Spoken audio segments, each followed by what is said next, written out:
आपने कभी सोचा है कि देवताओं, दैत्यों, नागों और मनुष्यों की उत्पत्ति कैसे हुई? कौन है वे महान ऋषि जिन्होंने सृष्टि के संतुलन को बनाए रखा? यह कथा हमें ले जाएगी हिंदू धर्म के एक महान ऋषि महर्षि कश्यप के जीवन और उनके वंश की उत्पत्ति के अद्भुत रहस्यों की ओर। तो इस रोचक कथा को सुनने के लिए बने रहिए हमारे साथ वीडियो के अंत तक। हिंदू धर्म ग्रंथों के अनुसार सृष्टि की उत्पत्ति ब्रह्मा जी ने की थी। सृष्टि के आरंभ में केवल एक ही तत्व था, परम ब्रह्म। जब भगवान विष्णु की नाभि से ब्रह्मा जी प्रकट हुए तब उन्होंने सृष्टि की रचना का संकल्प लिया। उन्होंने अपनी शक्ति से 10 महान पुत्रों को जन्म दिया जिन्हें प्रजापति कहा गया। इन्हीं में से एक थे महर्षि मरीचि और मरीचि के पुत्र थे महर्षि कश्यप। महर्षि मरीचि ब्रह्मा जी के मानस पुत्र माने जाते थे। मरीचि स्वयं उन सप्त ऋषियों में से एक थे जिन्हें ब्रह्मा जी ने अपनी मानसिक शक्ति से उत्पन्न किया था। महर्षि कश्यप का तप और ज्ञान अतुलनीय था। वे वेदों के महान ज्ञाता थे और अपनी साधना के कारण ब्रह्मा जी के प्रिय ऋषियों में से एक माने जाते थे। महर्षि कश्यप कोई साधारण ऋषि नहीं थे। वे सृष्टि के मूल स्तंभों में से एक थे। उन्हें प्रजापति कहा गया, अर्थात सृष्टि की वृद्धि करने वाला। लेकिन क्या आप जानते हैं कि वे केवल ऋषि ही नहीं थे, बल्कि देवताओं, असुरों, नागों, गंधर्वों और मानवों के जनक भी थे। महर्षि कश्यप का तप और ज्ञान अतुलनीय था। वे वेदों के महान ज्ञाता थे और अपनी साधना के कारण ब्रह्मा जी के प्रिय ऋषियों में से एक माने जाते थे। उन्होंने अपनी तपस्या और योग बल से कई शक्तिशाली शक्तियों को अपने वंश में जन्म देने का सामर्थ्य प्राप्त किया। समय बीतने के साथ ब्रह्मा जी के पुत्र दक्ष प्रजापति ने सृष्टि को आगे बढ़ाने के लिए अपनी कई पुत्रियों का विवाह विभिन्न महर्षियों और देवताओं से किया। दक्ष की कन्याओं में से 13 कन्याओं का विवाह महर्षि कश्यप से हुआ। इन कन्याओं के नाम थे अदिति, दिति, तनु, काष्ठा, अरिष्ठा, सुरसा, इला, मूनि, कुत्रु, विंता, सुरभि, ताम्र और क्रोधवाशा। इन पत्नियों ने महर्षि कश्यप से विभिन्न जातियों और प्रजातियों को जन्म दिया, जिनसे पूरा ब्रह्मांड बसा। आइए अब विस्तार से जानें कि किस पत्नी से कौन कौन सी संतानें उत्पन्न हुई और कैसे वे सृष्टि के महत्वपूर्ण अंग बने। अदिति से देवताओं की उत्पत्ति। अदिति, जो महर्षि कश्यप की सबसे प्रमुख पत्नी मानी जाती हैं, से 12 अदितियों का जन्म हुआ। इन्हें देवताओं के पूर्वज माना जाता है।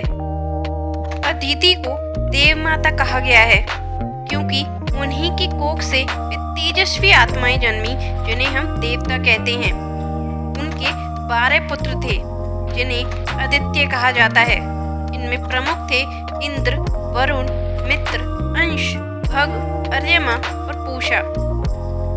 इंद्र देवताओं के राजा कहलाए, वरुण सागर के स्वामी, मित्र सौहार्द के देवता और अर्यमा पितरों के संरक्षक कहलाए। अदिति के इन पुत्रों ने स्वर्गलोक में शासन किया और असुरों से युद्ध किया।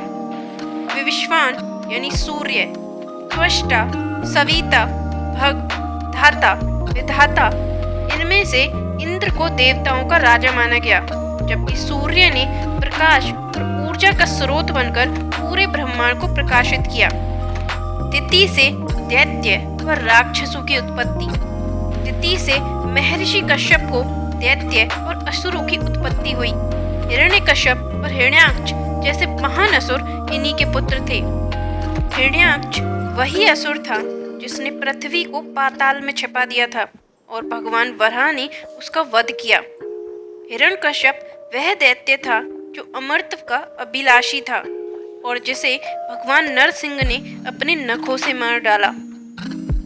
दिति के वंशजों ने देवताओं से सदा विरोध किया और इसलिए असुरों और देवताओं के बीच युद्ध की परंपरा प्रारंभ हुई। तनु से दानवों की उत्पत्ति।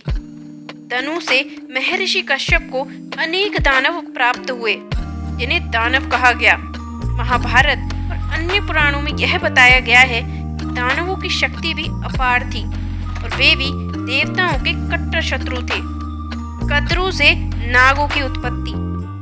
कद्रु से नागों की उत्पत्ति हुई, जिनमें प्रमुख रूप से शेषनाग, वासुकी, तक्षक और अनंत जैसे महान नाग शामिल थे। यह नाग जाति धरती के नीचे पाताल लोक में निवास करती है और इन्हें अत्यंत बलशाली माना जाता है। विनता से करुण और अरुण का जन्म। विनता से करुण और अरुण का जन्म हुआ। करुण को भगवान विष्णु का वाहन माना जाता है और वे देवताओं के परम भक्त हैं।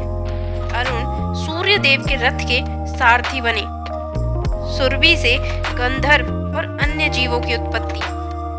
सुरभि से विभिन्न प्रकार की गायों, घोड़ों और अन्य पालतू पशुओं की उत्पत्ति हुई, जो मनुष्यों और देवताओं के लिए अत्यंत उपयोगी सिद्ध हुए।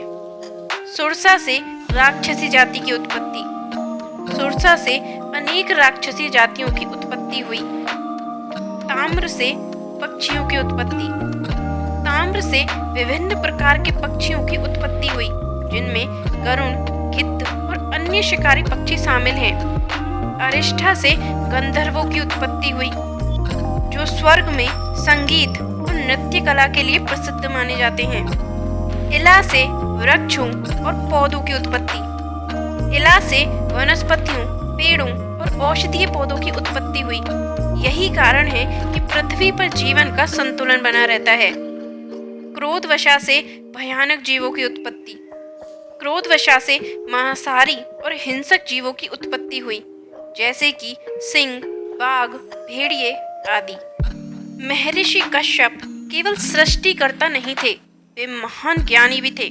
उन्होंने हमें यह सिखाया कि हर प्राणी, चाहे वे देव हो, असुर हो या मनुष्य, सबका अस्तित्व महत्वपूर्ण है। सृष्टि संतुलन से चलती है और यह संतुलन तभी बनता है जब सभी अपने धर्म का पालन करें। उनकी यह सीख आज भी हमारे लिए प्रेरणा है। यदि हम सही मार्ग पर चलें, धर्म का पालन करें और अपने कर्मों को श्रेष्ठ बनाएं, तो जीवन में सफलता और शांति दोनों प्राप्त हो सकती हैं। महर्षि कश्यप केवल एक ऋषि नहीं, बल्कि समस्त सृष्टि के पिता हैं। उनके बिना देवता न होते, असुर न होते, मानव न होते। यही कारण है कि हिंदू धर्म में उन्हें सृष्टि के प्रमुख आधार स्तंभों में गिना जाता है। अब यह हमारे ऊपर है कि हम उनके ज्ञान को अपने जीवन में अपनाएं और अपने कर्मों से इस सृष्टि को और अधिक सुंदर बनाएं। उनकी संतानों ने ही इस ब्रह्मांड में विभिन्न शक्तियों को जन्म दिया, सृष्टि के संचालन में महत्वपूर्ण भूमिका निभाई। तो दोस्तों, अगर आपको यह कहानी रोचक लगी तो वीडियो को लाइक करें, कमेंट करें और हमारे चैनल को सब्सक्राइब करें। मिलते हैं अगली वीडियो में। धन्यवाद।